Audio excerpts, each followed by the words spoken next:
Welcome back to my Colorado Mountain Garden. And as I mentioned in my basil video, I'm going to be making some pesto tomorrow.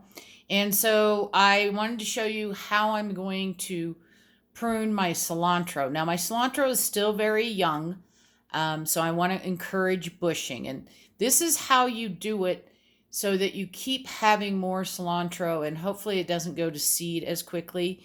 And you're going to use this same technique with your dill.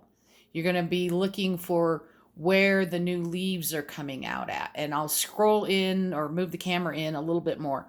Again, if you go back to my videos, 9 days ago, I up potted from my cups into the container that it's now in. And you can see it's pretty huge now. And you can't just willy-nilly whack your cilantro down. Otherwise, it won't keep growing. So I'm going to bring this in here real quick. And then once that's in, okay, so, and I hope you can see this. I'm going to try and move this back. So right here on this stem, you can see I have another big leaf coming out here.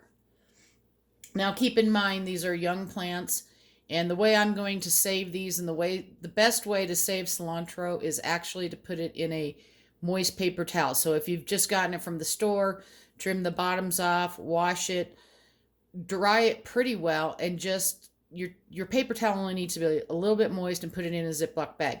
You can also store it in water, like just maybe half inch of water, and trim off those stems and put the cilantro in a glass jar, cover it with like a Ziploc bag, and stick it in your refrigerator. But the paper towel method, I'm just going to tell you, works for a lot longer. So I have this leaf right here, right where my scissors are.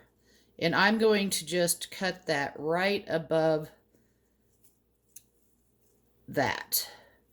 Now what this is going to do, and it's going to take me a while to prune this cilantro plant because it's not super huge. And then I'll use this in my pesto. Is I'm going to have to come in and selectively do this. Now as the plant gets bigger and stronger and it bushes out more, you can be a little more aggressive with it. But when they're small like this, you need to take your time and pick out those ones that have those secondary leaves coming out. You will be rewarded. Again, I'm just trying to limit some of the height on this plant and get it started bushing out so that once it's out in my hoop house, it'll just keep flourishing and get bigger and bigger, and I will have cilantro for a long time. Cilantro does not root in the same way as basil, so you can't just put this in water and hope that it roots. Hope you're having a wonderful day and happy gardening.